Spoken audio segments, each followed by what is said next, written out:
Hello, I'm Dr. Bal Pawa. I'm the co-founder of West Coast Women's Clinic, an integrative medical clinic specializing in hormonal health.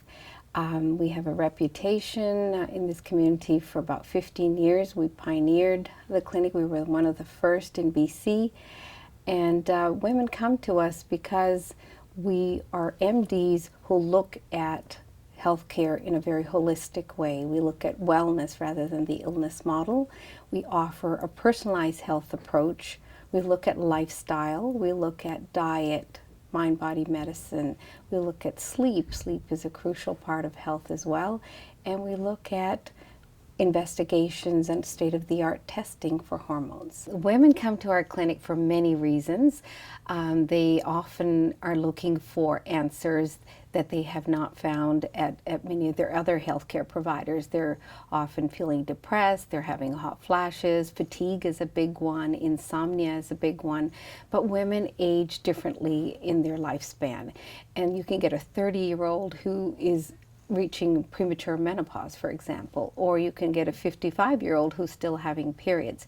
So across their reproductive lifespan, they'll present differently and they have many symptoms, and they find that going to walk-in clinics is not meeting their needs. So they're looking for a clinic that is offering integrative approach to hormonal health, somebody who's credible. As you know, hormones are a very controversial issue, and so they're looking for doctors that are medically trained and have special expertise in this area.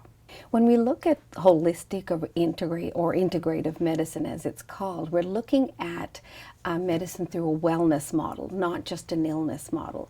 And so an illness model is where a patient goes into a doctor and they have a symptom and they say, okay, I have heartburn, and the doctor prescribes a drug. We're looking at causes of that symptom. We're looking at the body as a whole.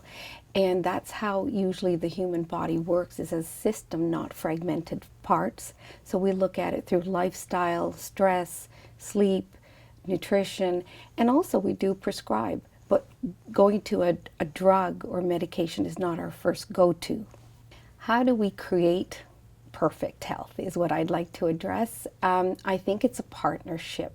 When you get a patient who's advocating for their health, they're motivated, they want to make a difference, and then they find a doctor who has expertise in that area and who's passionate about making a difference, I think that's a winning combination. And so when we create a partnership, we're actually creating a health plan that is personalized, and we look at how motivated the patient is, and we're willing to go the full ante to find out what's causing their symptoms, how we can best help them, and create a personalized health plan. And so creating health means creating knowledge, creating good habits and routines, and creating a database of credible information. So we offered seminars, one-on-one meeting with the nurse, with the doctor, with the team. So we're looking at ways that we can educate the patient, and that helps their journey and sustain their compliance. As women age, they're often very concerned about bones and joints.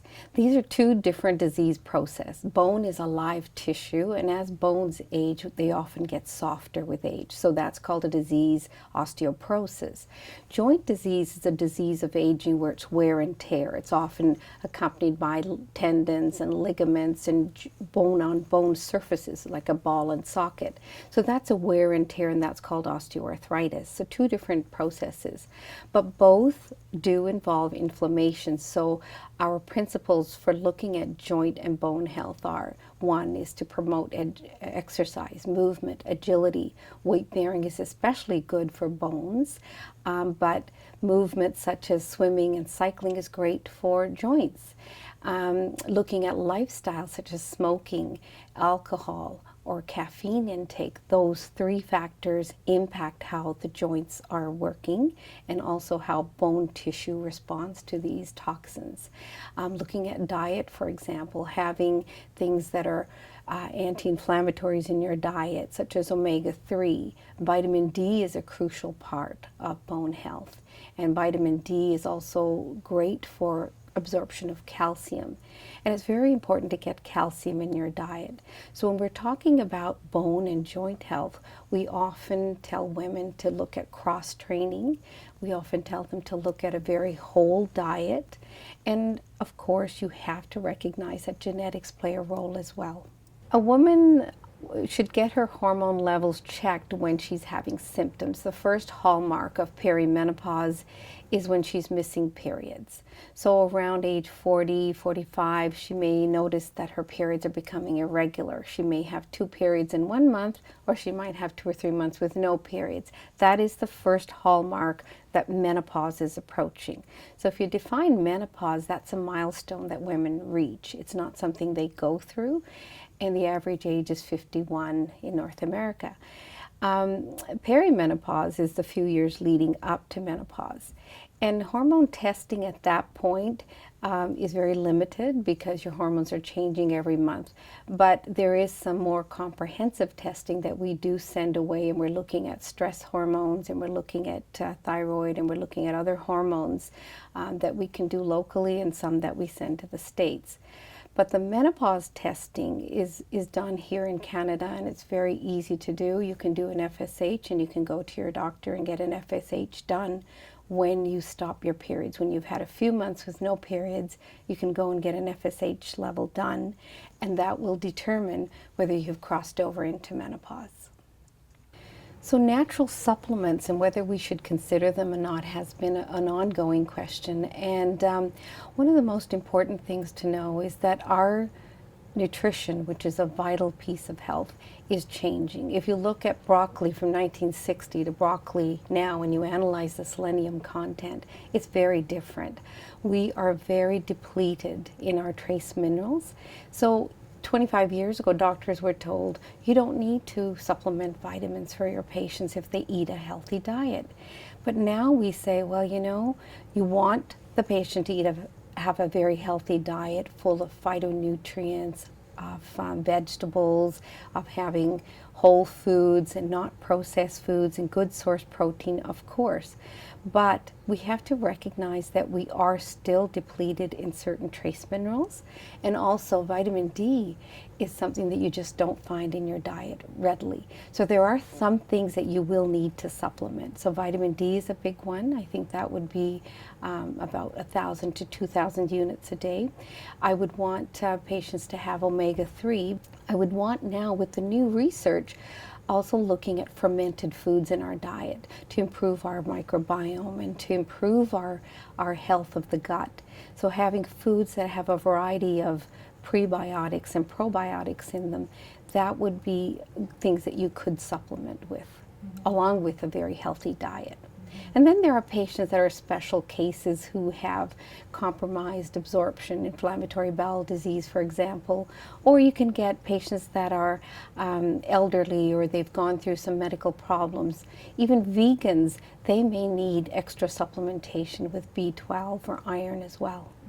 The most important thing that women have to realize, there is so much information out there, and they should know what information applies to them. And having good, credible information is key. So I feel that having good resources of websites, you can go to West Coast Women's website, and we offer websites for osteoporosis, for menopause. We also offer seminars through the clinic with physicians. We just want patients to get good, credible information so we can empower women to make their own decisions and be informed about their health.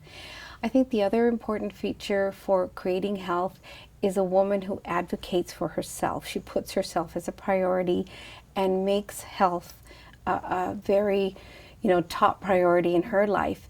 And we love the ripple effect. That means that when we get a woman back on her feet and she's healthy, then she creates health for others. So women are great at networking, and they'll tell their friends what they did differently for their exercise or for their vitamins. And then they'll tell their friends and their family. So we find such a ripple effect with getting women back on their feet. We love that, and that's what keeps us as doctors passionate about this healthcare in women's health. Another critical component for women and men as well is the management of stress and how the mind-body connection is so powerful. I've done a lot of research in this in the last 15 years, and it is profound. And I think stress hormones are the big players in the body. They contribute to inflammation, they contribute to gut health, and the gut is so vital. If you have a healthy gut, 80% of your immune system is made in the gut. 70% of your serotonin, which is your happy hormone, is made in the gut. So keeping your gut healthy is so vital to health. If you look at the father of medicine, Hippocrates, let food be thy medicine. That was such a profound statement because we're not paying enough attention to what we're putting in our mouth. So the micronutrients that we want to absorb, first of all, the choices we make in food are very important, but then keeping the gut healthy. So why is our gut not healthy as it used to be? Why is our microbiome different than it was? We look at the processed food we're consuming, we look at the toxins in our diet, we look at the GMO foods we're consuming, we look at the stress that our body is facing, the schedules that we keep. And so all of that contributes to gut health. And there's a lot of research now looking at gut health and how it impacts the brain as well. And in our lifetime as physicians, I never thought that we would see probiotics being recommended for mood disorders. But a psychiatrist, a very prominent psychiatrist, feels that if we were able to correct the microbiome, we could actually impact diseases such as autism and inflammatory diseases of the brain and depression and mood disorders. So I think that is a huge area of research, and I'm fascinated by it.